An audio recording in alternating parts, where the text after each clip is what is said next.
said it gave her a reason to dress up without having to buy gifts. This year, she arrived late, wrapped in a tan coat she probably borrowed from Mom's closet, laughing too loudly before even sitting down. I had gotten there early. I brought a homemade pecan pie, still in it. That wasn't new. We sat down just after 4. Jenna took the seat at the end where Dad usually sat. No one said a word about it. I found my place at the far corner, next to the kid chair meant for Ellie. The card in front of my plate didn't have my name.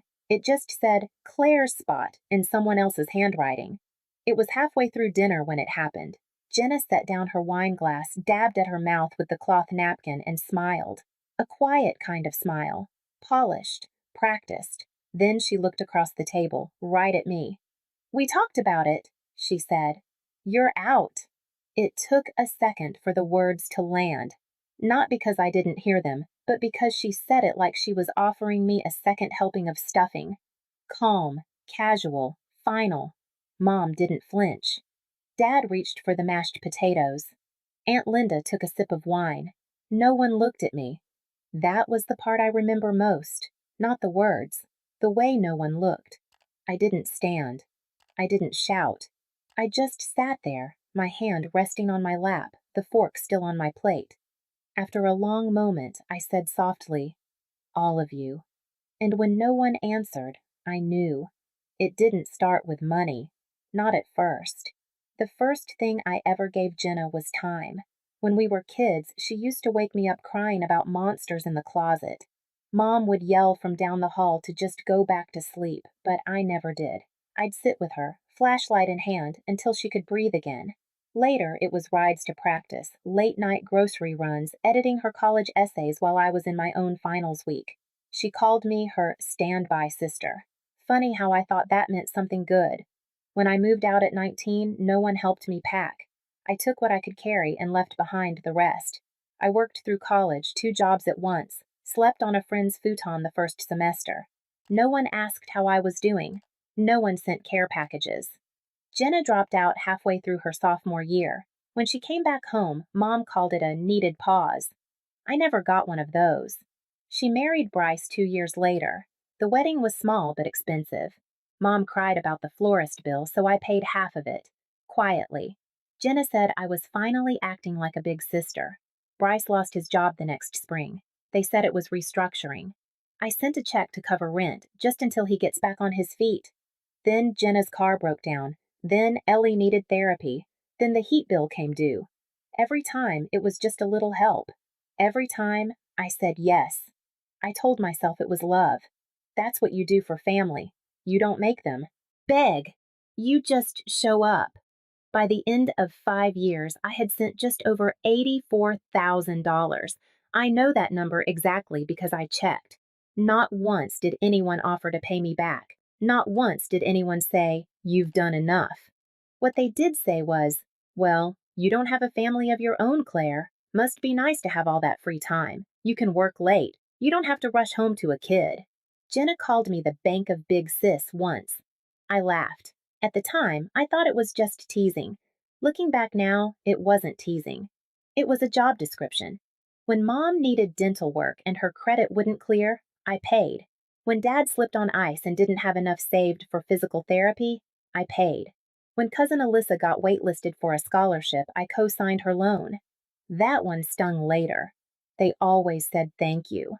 Polite, passing, like they'd just received an Amazon delivery. And I kept giving. Even when Jenna joked in front of everyone that I was just bitter because no one picked me. Even when Mom said during dinner one Christmas, "You could at least try to be more warm." That winter, I gave up asking to be seen. I told myself it's okay. They don't need to notice me. They just need help. I can be useful. I thought being useful would be enough, but when the giving stopped, when I finally said no to something they wanted, that's when I found out what I really was to them. Replaceable. And now, disposable. It wasn't sudden. There wasn't a blow-up fight. No screaming match in the driveway. I wasn't blocked overnight. It came like slow rot, quiet, deliberate. The first thing I noticed was the group chat. We had one called Morgan Thanksgiving that started every year in mid-October. Recipes, flight times, which cousin was bringing what. That year, it never lit up on my phone. I thought maybe they were taking a break. Turns out, they just started a new thread without me. Then came Ellie's birthday. I'd bought her a small necklace, silver chain, little fox charm, her favorite animal. I mailed it the week before. No reply. No photo of her opening it. No text from Jenna. 3 days later, I saw pictures online. Party hats. A backyard bounce house. Cake with Ellie's name on it. I wasn't in any of the photos. I wasn't even in the room. I asked Mom gently why I hadn't been invited. She said, "We figured you'd be busy." That was it. No apology. Just a shrug through the phone line. Then came Christmas. I arrived with gifts, only to find mine weren't under the tree. They'd forgotten to add my name to the draw. The table had 8 place settings. There were 9 of us in the house. I ate on a folding chair in the corner. That night, I offered to help clean. Jenna handed me a trash bag and said, "You're good at disappearing." It was supposed to be a joke. I laughed weakly, but I felt something shift in my stomach, like a door that used to be open had just shut. In January, I reached out to Dad about his follow-up for physical therapy. He told me Jenna had it covered now. She said, "It's time you got to rest." That was strange. No one had ever suggested I rest before. By March, the calls stopped. Even the ones about money. I checked my calendar like I'd missed something. Some argument. Some moment where I'd crossed a line. But there was nothing. Just silence growing in the space where I used to be needed. They didn't tell me I was no longer family. They didn't have to. They just made sure I felt like a guest in my own bloodline. One who had overstayed her welcome. So I did what I hadn't done in years. I started saving things. Screenshots, bank transfers, emails, voice memos. I didn't know what I'd do with them yet. I just knew if they were going to erase me, I wanted to at least remember I was there. I didn't bring it to start a fight. I brought it because I knew, somewhere in my gut, that they'd already made their decision. When Jenna smiled across the table and said, "You're out," I didn't need clarification. I just needed to be sure they knew I hadn't been blind, or soft, or forgettable. So I reached into my bag and pulled it out. A blue folder, worn at the edges, thick enough to make a sound when it hit the table. Thunk. Everything stopped. Jenna blinked. "What's that?" I didn't answer, just nudged it toward the middle of the table with 2 fingers. "Since I'm out," I said, "you won't need this." She laughed, tight, nervous. "What are you talking about?" I leaned back in my chair. "Open it." Mom reached for it first, but Dad's hand got there faster. He flipped it open. His face changed. Not angry, just gray. He read the first page, then the second. Then he stopped and looked at me. "This is real?" he asked, voice low. I nodded. He read again, said nothing, just got up, walked out the front door. It didn't slam. That almost made it worse. Jenna finally looked at me, her face pale but tight. "You had no right to collect this." I met her gaze. "And you had no right to erase me. But you did." Inside that folder was everything. Every receipt, every bank statement, every text message, every email, every voice memo where someone asked for just a little more. $8,400 to Jenna and Bryce alone for rent. $3,200 for Mom's dental surgeries. $2,100 for Dad's physical therapy sessions. The wedding costs, the car repairs, Ellie's therapy co-pays. The list went on and on. Every thank you matched with a dollar amount. Every promise to pay me back that never came. Bryce had gone quiet. He leaned over, pulled the folder toward him, flipped back and forth through the pages. His fork clinked against his plate. Then he just stood up and walked out. No words. No explanation. The door clicked shut behind him. Not a slam. Just final. Mom whispered something I didn't catch. Dad took off his glasses, rubbed his eyes like it was a movie he didn't want to. Finish. "I'm not here to ruin anyone," I said, voice steady. "I'm here to end it. Quietly, if you'll let me." No one moved. The folder sat in the middle of the table like a weight no one wanted to touch again. Jenna's napkin was still in her lap. The wine in her glass had gone untouched, just like the pie I brought. For a moment, no one moved. Then I reached into my coat pocket and pulled out something smaller. A second folder, white, clipped shut. Dad exhaled, loud enough for the whole table to hear. I slid it forward, slow, deliberate. He opened it, read the first page. Then he passed it to Mom without a word. She squinted at the top line, lips moving silently, then frowned. "What is this?" she asked, genuinely confused. "I've revoked power of attorney," I said. "Medical and financial, for both of you." She blinked. "Why would you?" "I've also removed myself as your emergency contact and from all shared financial documents." Dad rubbed his forehead the way he did when the weather changed and his back hurt. "You went through all that already?" "Last week," I said. There was no cruelty in my voice, just the sound of something completed, filed, finalized. Jenna let out a short, bitter breath. "You think this makes you strong? Showing up with receipts? Signing yourself out like you're above everyone?" I turned to her. Not angry, just steady. "No, I think it makes me finished," she snorted. "You're just mad no one needs you anymore." I let that sit for a second, looked around at the table. The candles were burning low.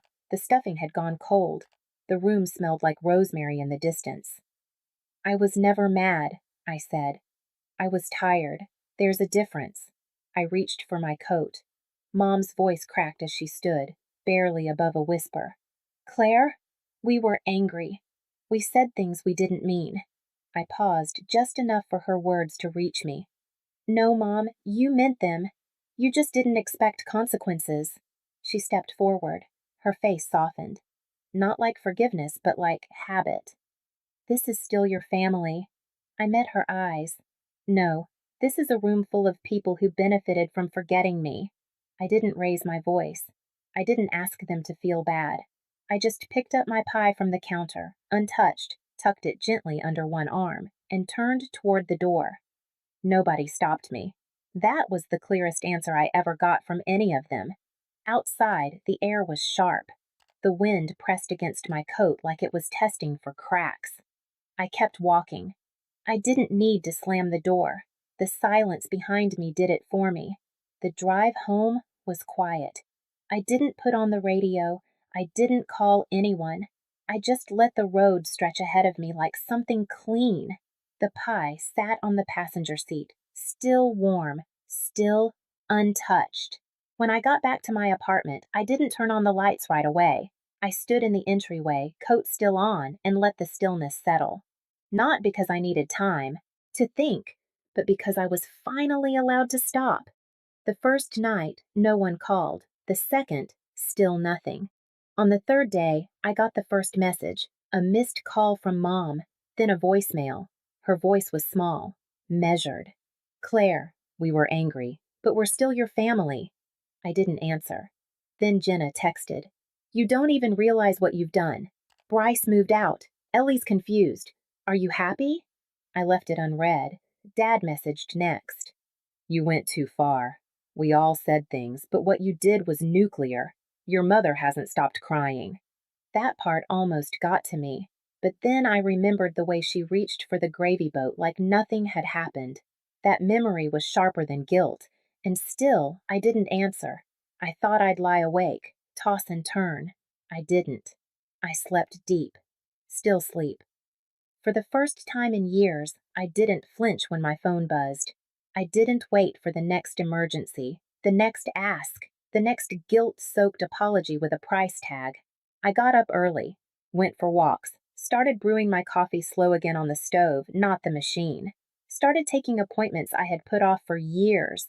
Dentist, doctor, even therapy.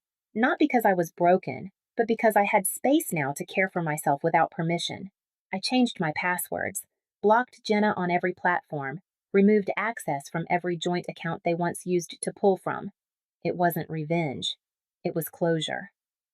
One quiet morning, I sat on my balcony with that same pie, finally sliced. Still good. Still mine.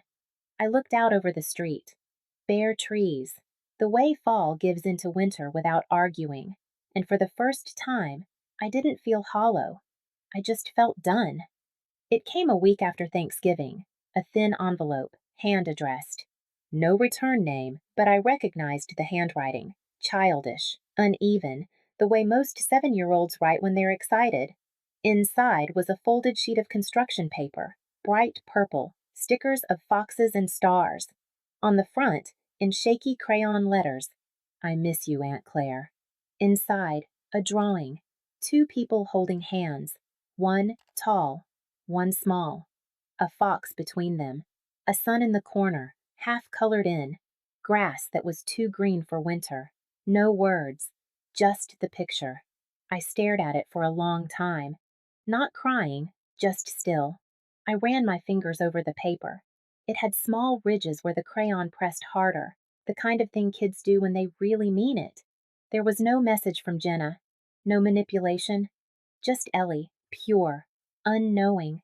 I folded the paper carefully, not to throw away, not to answer, just to keep. I slipped it into the drawer next to my bed, behind old photographs and an unused checkbook. A place for quiet things that once mattered. A place I visit but don't live in. That night, I slept with the window cracked. The air was cold, but it didn't hurt. It was late December when the quiet finally stopped feeling temporary. I was sitting on the porch, coat zipped, mug in, hand, the kind that warms your palms before anything else. The wind carried dry leaves across the sidewalk. A neighbor walked by, nodded once, didn't ask questions. I appreciated that. There were no voicemails waiting, no texts, no knocks at the door, not even a holiday card with the Morgan family in matching sweaters. For the first time, the silence didn't ask anything of me. It didn't feel like a gap waiting to be filled. It just was. I leaned back in the chair. The wood creaked. Familiar, honest. My breath clouded in the air, disappeared, came back again. I thought about all the years I'd spent trying to be needed, trying to prove I was worth a seat at a table that had already decided I didn't belong. And I realized something simple, something true. I never had to earn anything. I just had to stop offering myself up for free. Inside, the pie tin sat empty in the sink. The light was still on, but I stayed on the porch a little longer. Not because I was waiting, because I wasn't. If you've ever been the one who left quietly, not to be missed, but to finally breathe,